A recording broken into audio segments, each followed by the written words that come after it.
Ndërsa komunitetet lokale bashkohen për të festuar kulturën në gjërë pastorale në festën e Çobanit 2025, e cila u zhvillua në Bog të Malësisë së Madhe, Universiteti i Shkodrës, Fakulteti i Shkencave Shoqërore prezantuan projektin më të ri, ruajtja dhe promovimi i trashëgimisë etnokulturore të Alpeve shqiptare për zhvillim të qëndrueshëm, mbështetur nga Agjencia Kombëtare e Kërkimit Shkencor dhe Inovacionit. Në fjalën e tij, rektori i Shkodrës Tonin Xhuraj vuri theksin tek domosdoshmëria e kërkimit shkencor në terren pranë komuniteteve. Të realizojmë atë mision që ka një universitet, jo thjesht në auditor, jo thjesht mësimdhënie, jo thjesht kërkim shkencor, por të hapimi ndaj biznesit, të hapimi ndaj komunitetit, të hapimi ndaj shoqërisë dhe që studimet tani të kenë impakt në zhvillim, të kenë impakt shoqëror, jo thjesht pra të qëndrojmë brenda si tush mureve ose atij bunkerit akademik ndonjëherë që të cilët ne pa dashje edhe bijem, sepse është në natyrën e institucione akademike që të bien në një pozicion të tillë. Pedagogët e Fakultetit të Shkencave Shoqërore dhanë detaje mbi teknikat e aplikimit të këtij projekti, ku në qendër janë vlerat etnografike dhe transformimi i dimensionit të figurës së çobanit, duke u kthyer atë në kulturë baritore. Iniciuar projektin më të fundit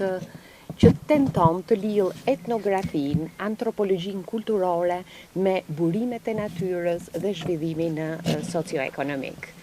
Ky projekt mbështetet nga Agjencia për Kërkim Shkencor dhe Inovacion dhe është drejt për drejt në kujdesin e rektorit të Universitetit të Shkodrës,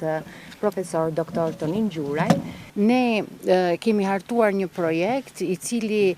mori dhe financimin nga Akshi, duke e ideuar si një kërkim shkencor në terren në shërbim të komunitetit. Dhe kjo është edhe e reja e këtij projekti dhe këndvështrimi i ri që Universiteti i Shkodrës në përgjithësi po jep kërkimit shkencor. Do të tentojmë të bëjmë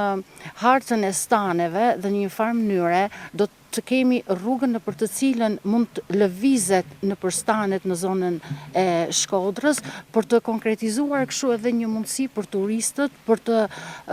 vizituar stanet dhe për të njohur me këtë pasuri shumë të madhe tonën.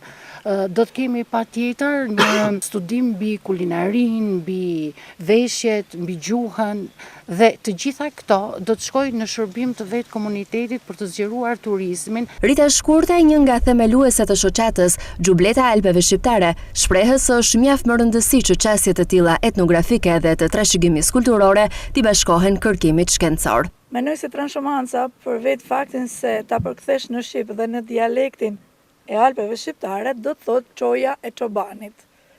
Dhe vetë nga kjo fjalë do të thotë që shkenca ka shumë enigma dhe shumë rrugë për të bërë, për ta shtjellu dhe për ta, si thush,